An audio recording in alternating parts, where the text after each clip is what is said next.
The Lord be with you. And with your A spirit. reading from the Holy Gospel according to St. Luke.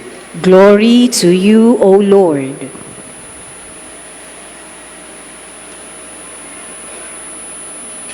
Jesus said to his disciples, "To you who hear, I say, love your enemies, do good to those who hate you, bless those who curse you, pray for those who mistreat you.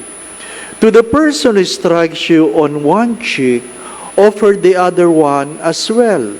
And from the person who takes your cloak, do not withhold even your tunic. Give to everyone who asks of you, and from the one who takes what is yours, do not demand it back. Do to others as you would have them do to you. For if you love those who love you, what credit is that for you? Even sinners love those who love them. And if you do good to those who do good to you, what credit is that to you? Even sinners do the same.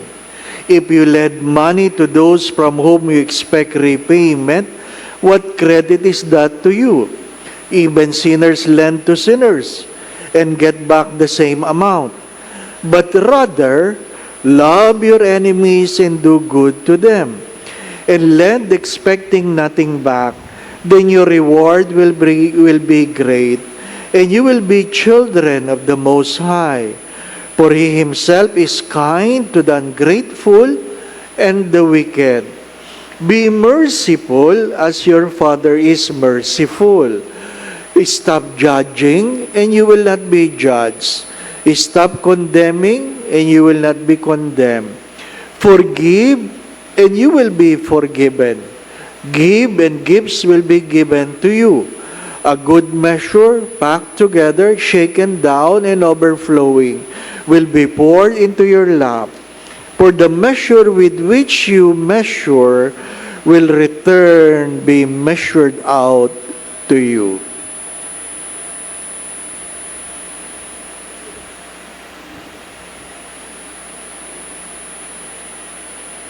The Gospel of the Lord. Praise to you, Lord Jesus Christ.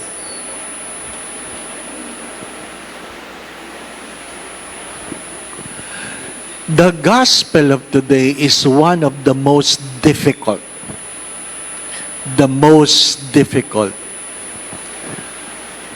It's difficult to love your enemies, being good to those who hate you, bless those who cursed you. Mahirap yan. Ano po? Bakit? Sadyang likas sa tao ang gumanti. At hindi lang yung gumanti, yung lamang. Ano po ba? Lamang. Hindi po ba? Sabi, pag binato ka ng bato, batuhin mo ng rosas. Ano po? Ganon daw dapat. Sabi ng classmate ko. Sabi ko talaga, oo, isama mo ang paso. Para malakas ang tama. Ano po?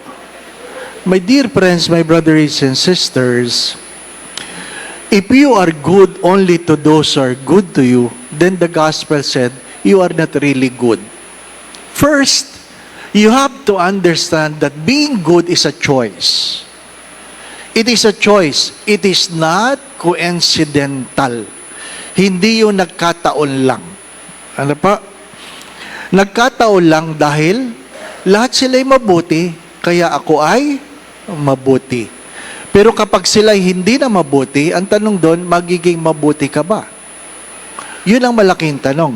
Lalong-lalo na pag ikaw ay nasaktan.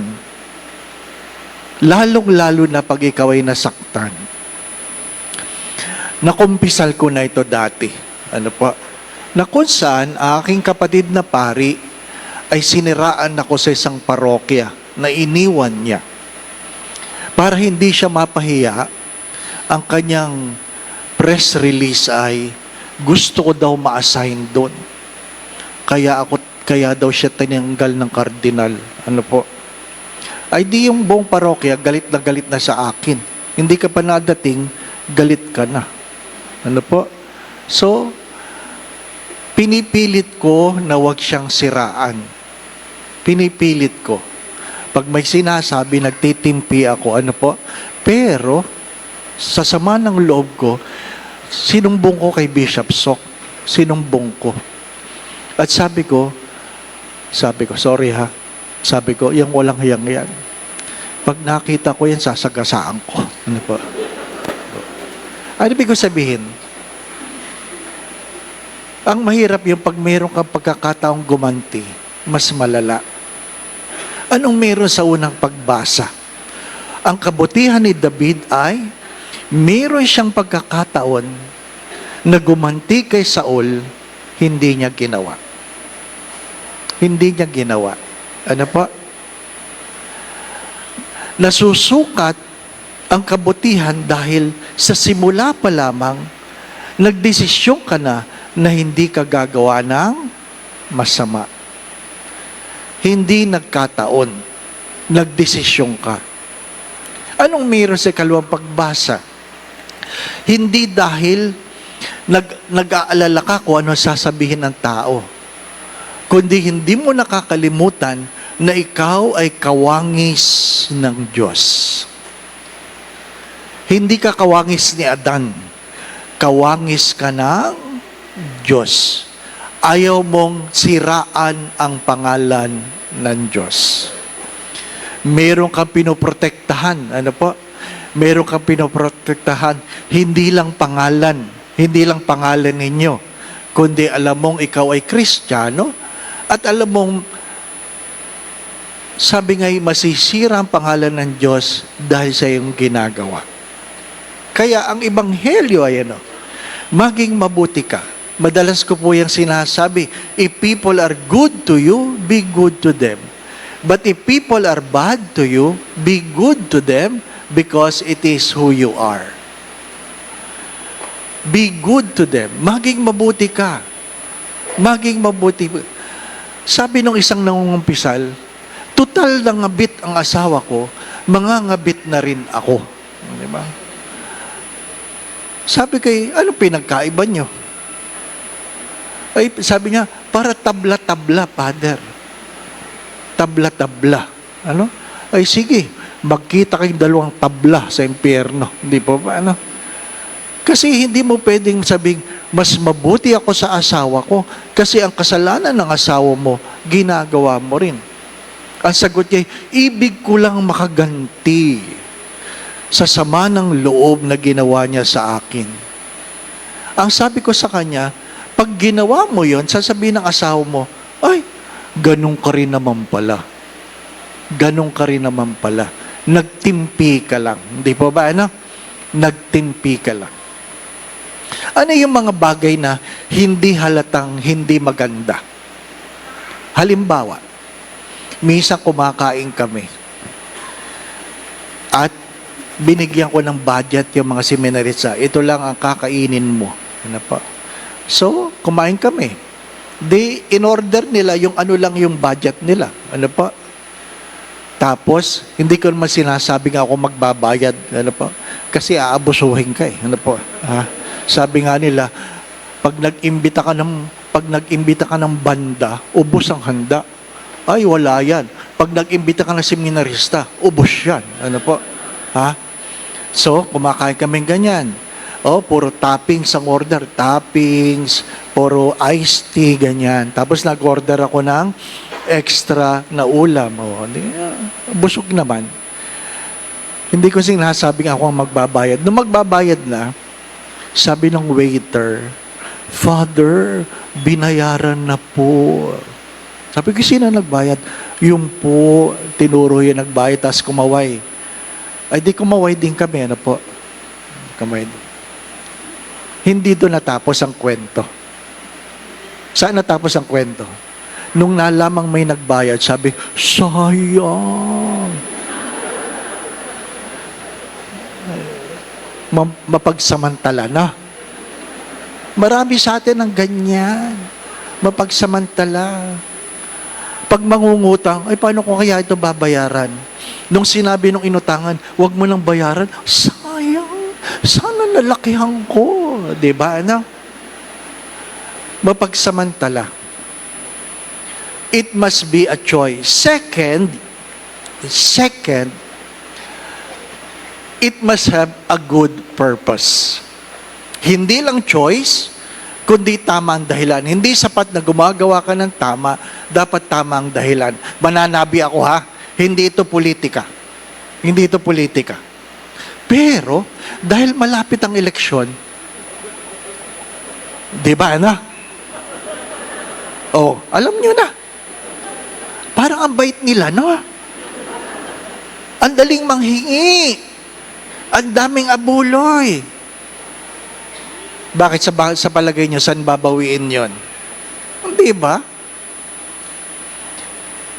Sabi nga, nung nagpunta yung lalaking galing sa langit, napunta sa impyerno, may banda, may welcome drinks, ano pa, ang daming pagkain, may garland, sinabitan pa siya, ang daming magagandang babae. Kaya sabi niya kay San Pedro, sa impyerno na lang ako, mas maganda doon. Nalungkot si San Pedro. Ayaw niyang pagpapigil.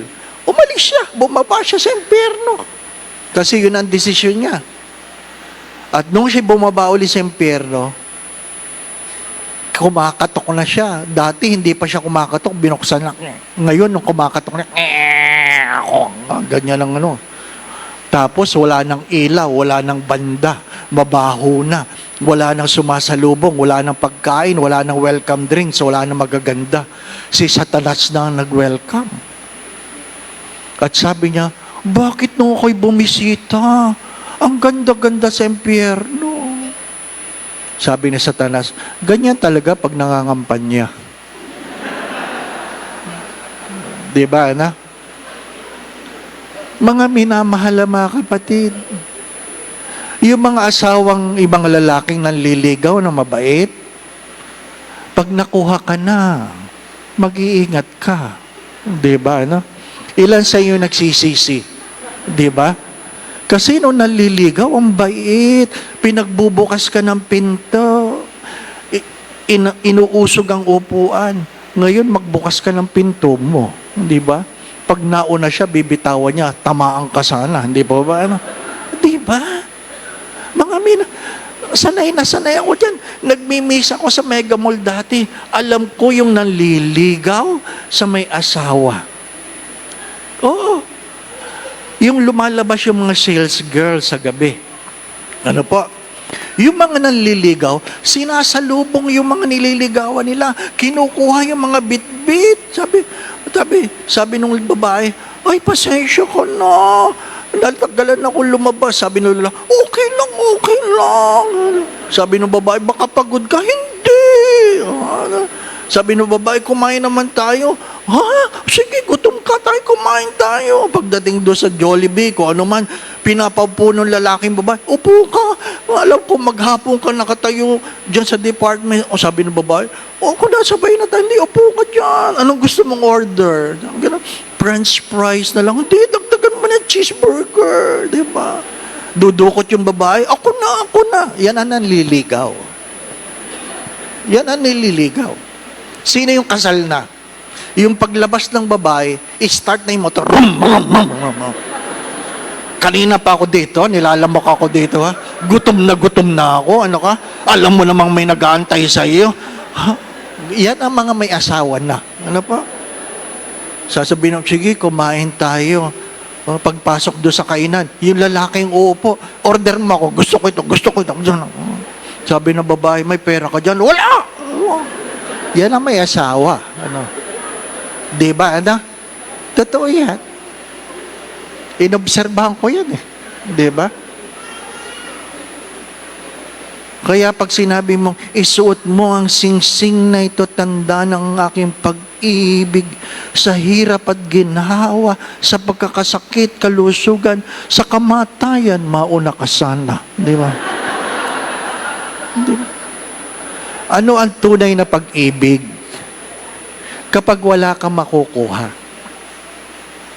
Pag wala kang makukuha, yun ang tunay na pag-ibig. Kaya nga sa panahon natin, kapag wala ng pakinabang, wala na. Ang tawag natin doon sa mga yun ay user-friendly. They are friendly. Hambang ikaw ay may pakinabang. No? Pag wala ka ng pakinabang at ikaw ay nag-text, ang sagot sa'yo, who you? Di ba? Wala na eh. This is what we have become. Kaya yung Ebanghelyo, napakahirap. Napakahirap. Kasi napakadaling maging mabuti sa mga taong mabuti. Napakadaling magpautang sa mga taong magbabayad ng may interes. Pero sa magkakapatid, ang tanong ay, nagpapautang ka ba?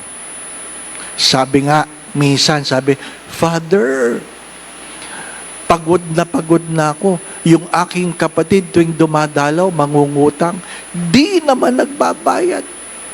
Di naman nagbabayad. Anong gagawin ko, Father? Ano sagot ko?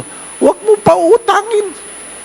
Kapag nangutang ang kapatid mo na hindi nagbabayad, huwag mo pautangin. Ha? Di ba hindi maganda yun, Father? Yun ang tama. Huwag mo pautangin. Bigyan mo na lang. Kasi pag pinautang mo, umaasa kang may bayad. Kung binigyan mo, ikaw ang mabuti. Ang aking tanong palagi ay, sino may gusto?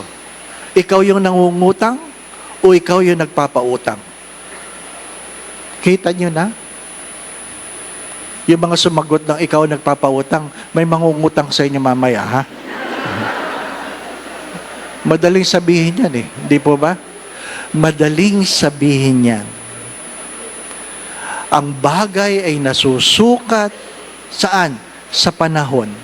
Intention, purpose, time. Intention, dapat ang kabutihan ay mayroong intention. Hindi nagkataon lang. Second, dapat may purpose. Third, dapat ay habang panahon. Amen. Again, my brothers and sisters, if you are only good to those who are good to you, then you are not really good. Being good is a choice. It has the right purpose. It has to be proven in time. It is a choice, not just a coincidence. It has the right purpose, and it has to be proven in time. The Lord be with you. And with your spirit. And may Almighty God bless you and your family, the Father, the Son, and the Holy Spirit. Amen. We go in peace to love and serve the Lord. Thanks be to God.